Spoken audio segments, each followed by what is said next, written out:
welcome back. So today I wanted to discuss 2016. This is a story time, so we're gonna have a discussion.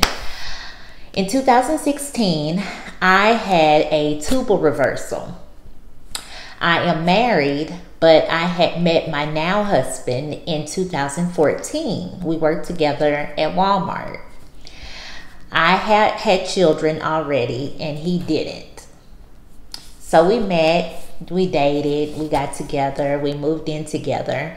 Fast forward 2016, I was thinking, you know what? Why don't we extend our family? So, you know, he was kind of skeptical at first because he's like, you know, you may have to have a procedure and, you know, I don't do well with anesthesia. I have asthma. So when I have surgery and I'm under anesthesia, I always have an asthma attack while I'm under. So he was really concerned about that. So I had got on the internet. I had did all my research. I Googled places about, you know, having a tubal reversal. And I wasn't going to do the IVF.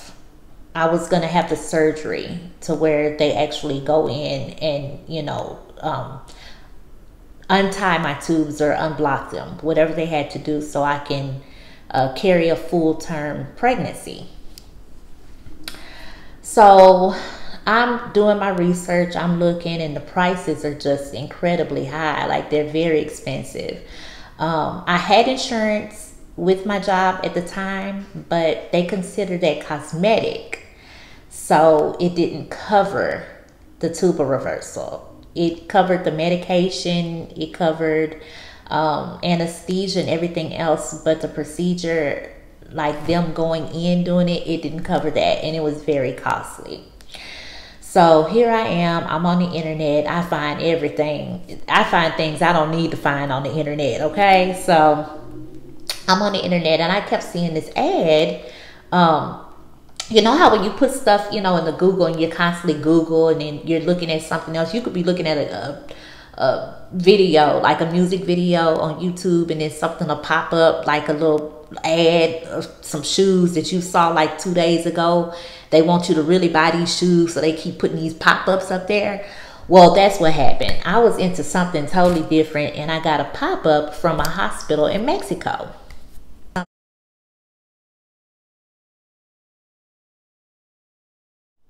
So kept getting this pop-up. So I'm like, I don't know if I want to go to Mexico. Like, I've heard stories. So I went to work and I asked a couple of my coworkers because they had been to Mexico and they had had cosmetic surgery. I have a few friends that had some butt lifts done, some breast jobs done, dental work. One of my friends had like some cheekbone work done. So, you know, they always go to Mexico, like if they need medication or just different things. So, I mean, I spoke with them and they, you know, had told me about a few concerns, you know, just being a tourist, what to watch out for, the dangers, and you know, it was like scary. They was telling me about how, you know, there's a lot of corruption. I don't want to go into detail, but there's a lot of corruption. So we would have to look out for that because they would know that we're tourists. You know, we're not from, you know, the city where we were going. And that's who they target, the tourists. So I went back and I discussed it with my husband. I'm like, well, look, I've been doing some research. So I started emailing the hospital, and so they had put me with a really nice guy. He was like my caseworker. He was gonna you know, make sure the transition was nice and smooth, and, you know, help me with my paperwork and make sure that, you know, the payment went through, and when I, you know, made it out there, I would have a room and with a TV, and I would, you know, get my meals and stuff like that. So he was like an advisor for me to make sure my trip was gonna be smooth sailing, which it was. So I discussed it with my husband. The price was great. I mean, compared to the prices that I was getting from here in Houston, and I had looked up a couple hospitals in California. They also had some cheap hospitals, but the reviews were bad. So I didn't want to go somewhere and I got a cheap job done and no result. Or I wanted to go somewhere where it was affordable and I had at least a 50-50 chance of a successful pregnancy. So, you know, they gave me the caseworker. I looked at the numbers. Everything looked good. You know, when I say the numbers, I wanted to see how many successful pregnancies they actually had with their clients. So everything looked great. I got a virtual tour of the hospital. Met the doctors through my virtual tour, the nurses that were on duty on my virtual tour. They even sent a menu of what I would be eating while I was out there. I mean, I got to see my room.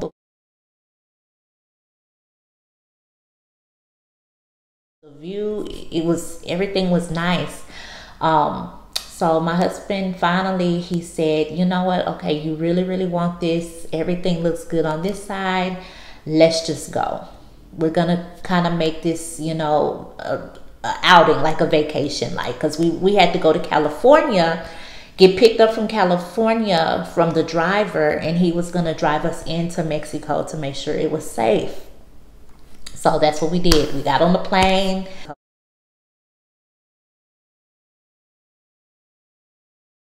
Went to California. That was my first time in California. It was beautiful. Everyone there was beautiful. They were tanned and everyone was really nice.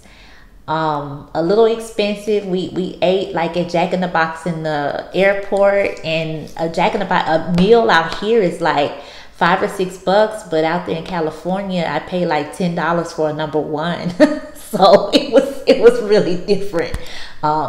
We stood outside. The weather was nice.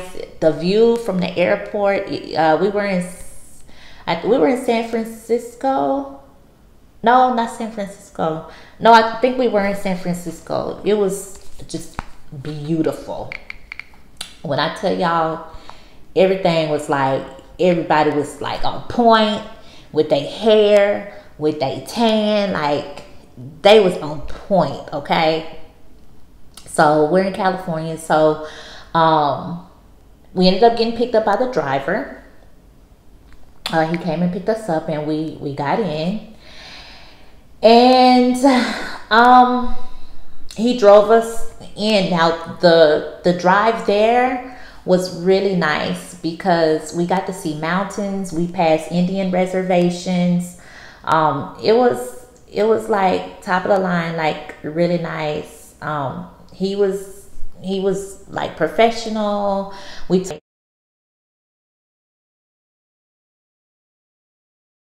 pictures. We stopped and got like little souvenirs. It was neat. So we got to the hospital.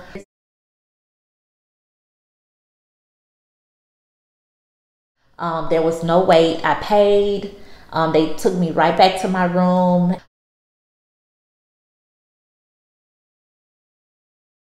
And now mind you, I couldn't eat anything like the night before we was about to go. So my last meal was like the prior day at 8 p.m. So we're into like going into the nighttime of the following day. So I was starving. Like they said I couldn't drink anything, I couldn't eat anything, and I was like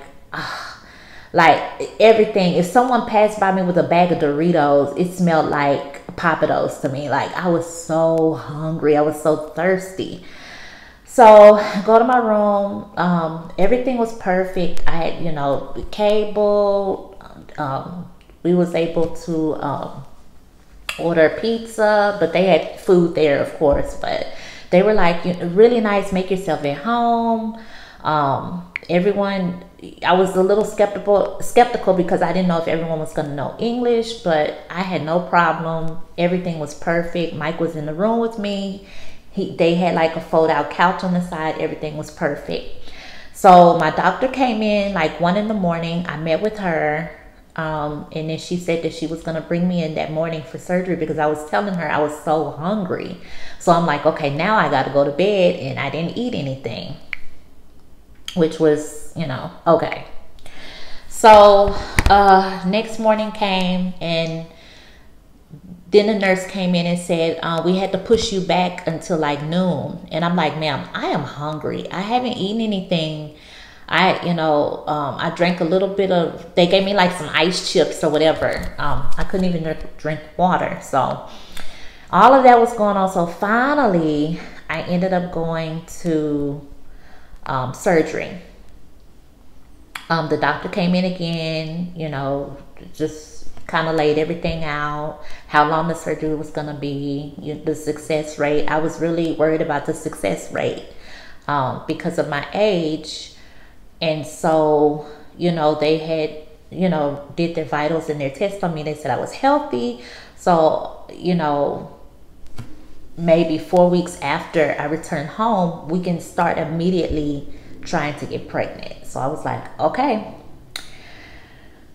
So I go back there. I can tell my husband was like really worried. So he walked me all the way into the surgery door till, you know, when you go through the door with the surgery, and they were like, sir, okay, you can't go beyond this point. So I like looked back and waved at him. So he was just standing in the door. I see the door swinging, and he's just there looking through the glass. So like, oh my gosh, he's so dramatic. So they gave me anesthesia, and I don't remember what happened after that. When I woke up, I was back in my room in the bed. And so Mike was like hovering over me. Are you okay? How do you feel? This is that. He was like, take it easy, just lay down. And I was like, well, I could feel the pain. And I was like, well, what happened? Is everything okay? And he said, well, you know, I'm gonna let the doctor talk to you, but you know, you're doing well. Are you hungry? Are you thirsty? And I'm like, no. And I guess I fell back to sleep. I don't know. A couple hours later, the doctor comes in, and she was saying that I had an asthma attack when I was on the table, and they had administered the anesthesia. I was fine at first, but I had an asthma attack, and my body was just jumping all over. She said she couldn't finish the surgery. She said that I had a lot of scar tissue, but she said, you know, what she was able to get done, she said I had to just go through all this scar tissue, but I was able to, you know, reconnect your tubes. So she was telling me, you know, when I go back to Houston, find a doctor, have them do I forgot the name of it. It's when they put the dye in the tubes. I had to go to the doctor and have them put the dye through my tubes to make sure that my tubes were open, that they were open. So I was like, okay, you know, I said, so when can we start? You know, and she was like, well, give yourself about 4 weeks. You know, the surgery was intense, you know, so I was like, okay. The pain, y'all, oh my God, the pain was just unbearable. I had to walk around with the IV in the thing, and they had me walk around the hospital. I had the line for the urine, so I think they took that out like the day that I was leaving. That's when they took it out, the catheter, I think that's what it's called, for the urine. So I didn't I was so like constipated, so I didn't get up to go to urinate. I had the line, but they did have me get up at least 1 or 2 times during the day to walk around the hospital, because where they had, you know, did the incision, it was like, I guess like a C-section, because I was bent over, and it's like every time I would try to go back, it just hurt so bad. I was like in so much pain. Thank God Mike was there. I mean, he helped with everything. He helped change my bandages, medication, walking around the hospital, untangling my IV from around my gown and in my arm around. And it was just, he was there like 1000%. So I was really, really thankful for that. So I stayed there about 2 days after. You know, everything was good. I was, you know, walking back straight, but there was so much pain. So it was time for us to go, and, you know, we were leaving. The driver packed us into the van, and we were going back to California, and we was going to get on the plane and then come back to Houston. As we're driving back to California, you know, we're going through the deserts, we're going through checkpoints, because in Mexico, when you're coming back, you know, you have to go through these checkpoints, and like they're checking the vehicle and they're looking at us and making sure we're who we're supposed to be, and they're asking him questions. Well, where are y'all coming from? Where are you taking them? And then even why, you know what I'm saying? Like, they were like, well, why do you have them here? Like, what's going on at the hospital to where? So he was explaining to them, you know, look, I'm the driver. I work at the hospital. This is what I do. You're going to see me. I'm going to go to California and I'm going to come right back. So you're going to get used to seeing my face because that's what I do. I'm a driver. So, you know, we had to do that like 2 times. And I was like, oh my gosh, what if we go through the checkpoint and they're like, nah, you full of BS, get out. I'm like, oh my gosh. So we went through the checkpoints, we went through the border, we did the, you know, traveling with the driving through the Indian reservations. It was so beautiful.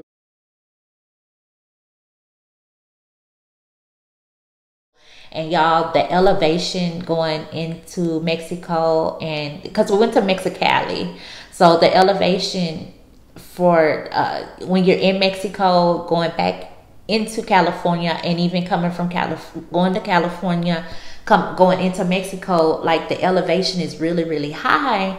I guess because of the mountains. You know, we're here in Texas, so it's like in Houston everything's just kind of low, but I can tell something was happening because like my ears were feeling funny, and I was like, my stomach was feeling funny. And oh my gosh, y'all, when we went, I felt no bumps. When we were coming back, I felt every bump in the road.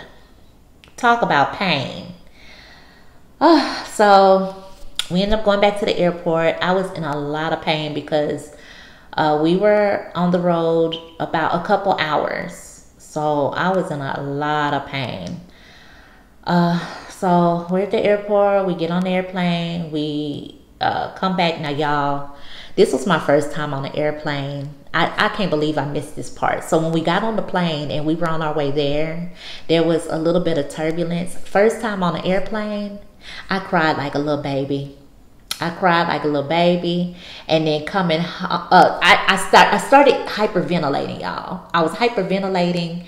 And my husband was like, look, if you don't calm down, they are going to land this plane. Like, we're not going to go anywhere. So I need you to get yourself together. You need to breathe in a bag. Or do I have to miss the T so we can get there? Or like, what's happening here? So I told him, I say, well, you got that window up, the little blind, you need to let that down because your girl's freaking out over here, okay? So on our way back, we hit more turbulence. I'm in pain, and I was like, I was over it. This lady was sitting next to me, and I was like, just telling her how afraid I was. She took my hand and was holding my hand, and it was just a whole mess, child. So we get to Houston, we land. I was so happy. We get in the car, we're coming home. Once again, I felt every single bump.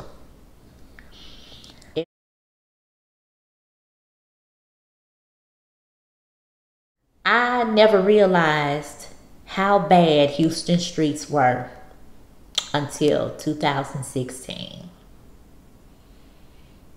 It was it was, oh my gosh, I didn't think I was gonna make it. So anyway, so we make it home. I'm like, oh, thank God, what a trip, you know. Y'all, I was in so much pain. I had to go to the restroom. I go in the restroom. I was in so much pain, I couldn't even bend to get on the toilet to use the restroom. I just went. Like, it's like when he let the toilet seat up and I saw the water, I couldn't hold it anymore. I just went on the floor. And I was so embarrassed. And my husband was like, it's okay, it's okay. And I'm crying and crying. I'm like, oh my God, you gotta clean that up. Oh, why would I do that? Oh, I hate me right now. He's like, you're fine. You need to relax. You know, it's fine. You just had surgery. But I'm like, I guess I was embarrassed, and I'm just not used to anyone doing anything for me. I've always been independent and just taking care of myself. So this one time in my life, I have someone catering to my every need. I just felt kind of awkward. I felt helpless almost. So the only thing I could do when we got home was lay across the couch. Like, I was no good to anybody. I was in so much pain. I felt like every time I got up, I felt like there were like wires and just things moving around in my stomach or whatever. It was just this piercing pain. Like, I would just cry. I was in so much pain, and I would just lay there and be like, am I gonna be okay? Did I rip something or tear something? Am I gonna be okay? You know? And I was just really concerned. I was taking some, what's the name? Amoxicillin, and everything smelled like really weird. I was always nauseous. They gave me some pain medication, but it didn't work. I was just always in pain. I ended up taking like 2 or 3 different pain medications that Mike had bought. Like, I took Aleve, I took ibuprofen, and acetaminophen. I was like dying, okay? So my husband, he had to go to work, so I had my daughter kind of, you know, stay and just take care of me. I couldn't do anything. I was in so much pain, so much pain. I ended up going to the hospital before I went to the doctor because I was in a lot of pain.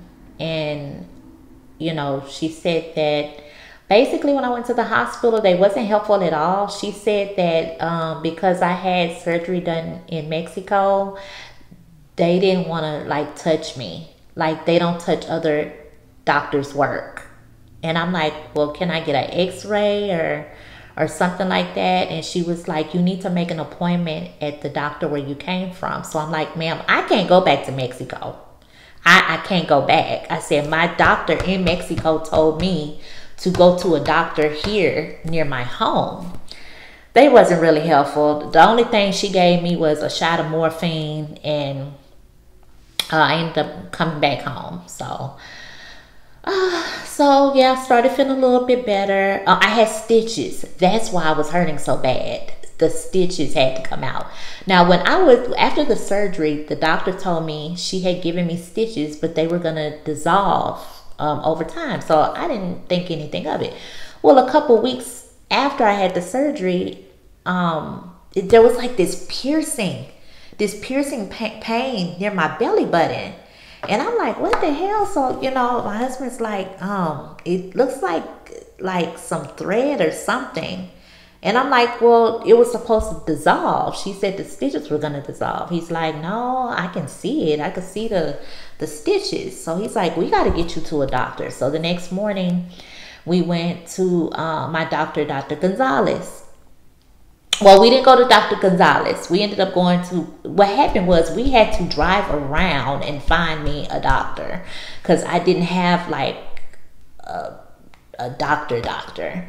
So every doctor that we went to or clinic, they said the same thing. Ma'am, you know, you had surgery in Mexico.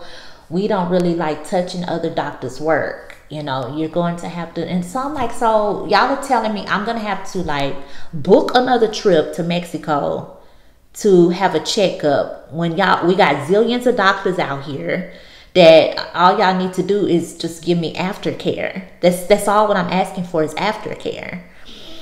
So we went to like 3 doctors that day. I missed work and everything. It was a hot mess. So I called my mom and I'm like, how can I find a doctor? I have stitches and I think they need to come out. And so she was like, well, look, go to this guy here. So I ended up going to Dr. Gonzalez. They saw me right away.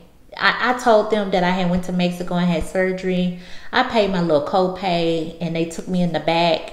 And the doctor, she looked at the stitches. She took some scissors and did one snip. And I felt like a new woman. I was like, really? She was like, yeah, a lot of doctors don't like to do it. But I mean, they gotta come out. Like you can't, what they want you to just like keep the stitches in you and then they get infected and then it's gonna be worse than getting better. So that happened. I ended up, feeling better, going back to work, living my best life. We started like maybe 3 or 4 weeks after. And so maybe 4 or 5 months after I kept getting a negative pregnancy test result, I said, well, let me go and find out what's going on. So I went to a OBGYN and they checked me out. I told them that I had the surgery and I had an order for the dye test. I can't remember the specific name, but it was for the dye to go through my tubes and for them to make sure that my tubes were open so I can have a pregnancy.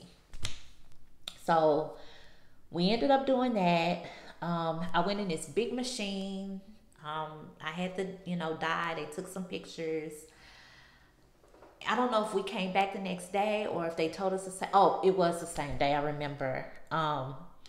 We were sitting in the office and I didn't know what to feel. I was like, I just felt all this anxiety. I was like, oh my God, what if they tell me it was successful? And then I was like, oh, but what if they say it wasn't? What if I have one good tube? What if I don't? What if, just all these what ifs, so I'm just there.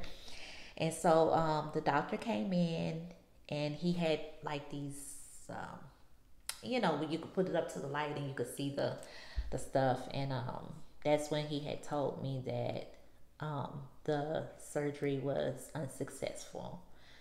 He said that one of my tubes had ruptured and was no good, and my other one, it is good, but it's still blocked.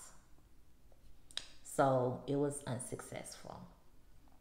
And I just like cried and cried and cried. I cried in the doctor's office. I cried on the way home. I was just so disappointed. I'm like, wow, I went through all of that pain for nothing. It's like I didn't get anything out of it. So that happened, and after that I just kind of gave up on the whole pregnancy thing. I don't really research it anymore. I don't look into it. The doctor did say that at this point I may have to look into IVF. And after I saw the prices for IVF, I was like, it's just not gonna happen.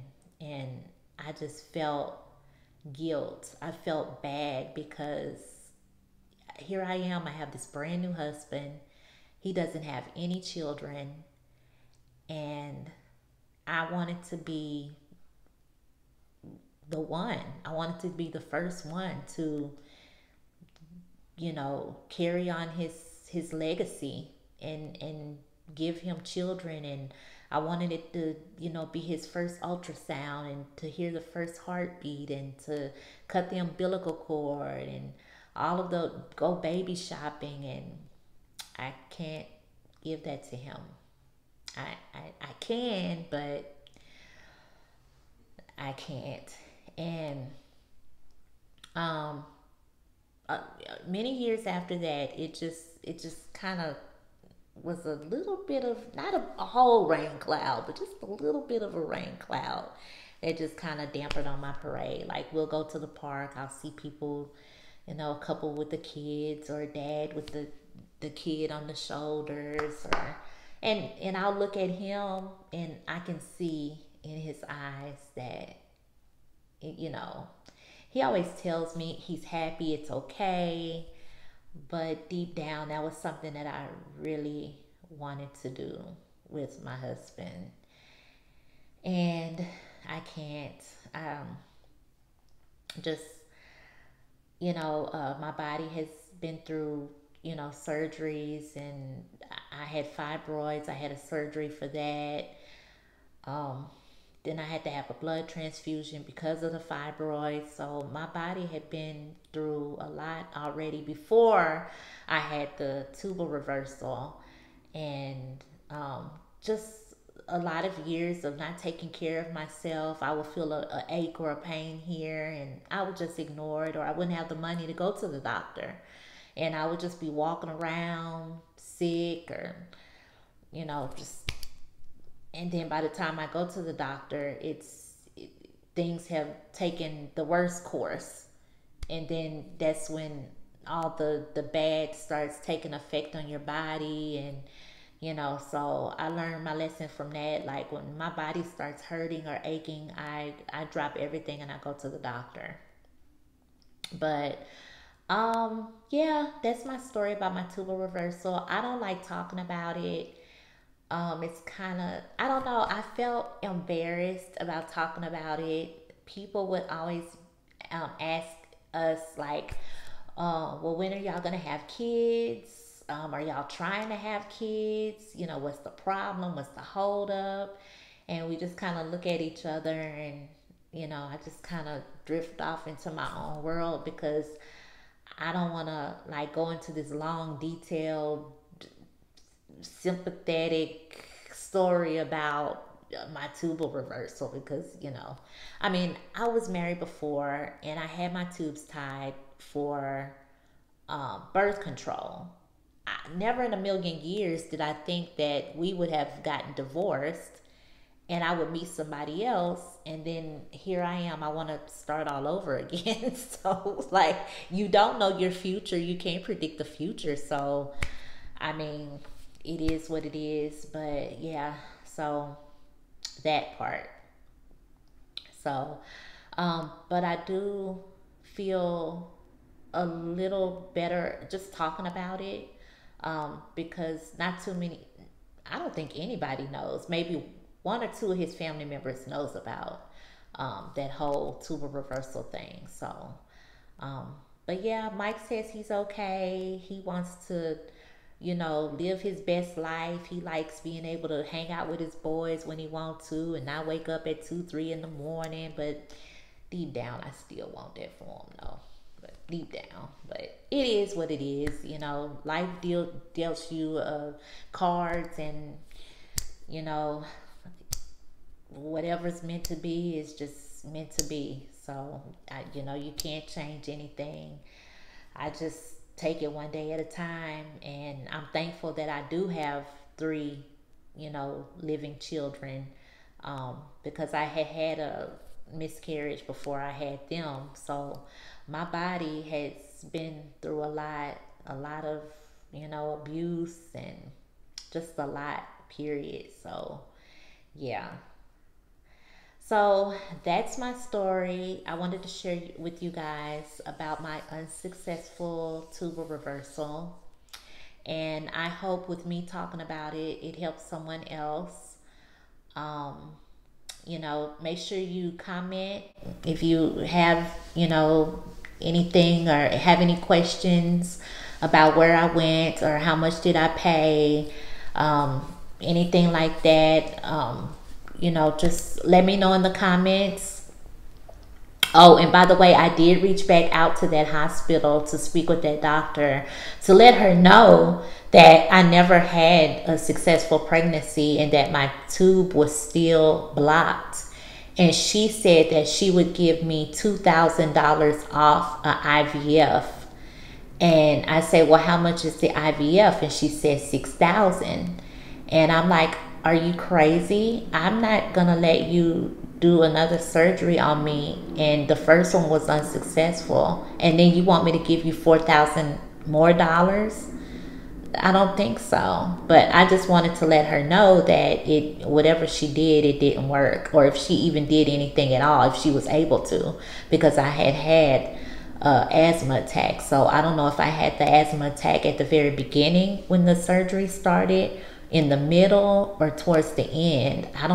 I know something happened inside of me because I felt the pain, and I felt I just felt this stuff inside of me. I was just always sick, and yeah, so I don't know whatever came of that. But once again, to the ending. So yes, I wanted to share that story. If anyone else has, a similar story or a successful, tubal reversal story, put it in the comments. So make sure you subscribe, like, and share. Thank you so much for joining me tonight, and I'll see you next time.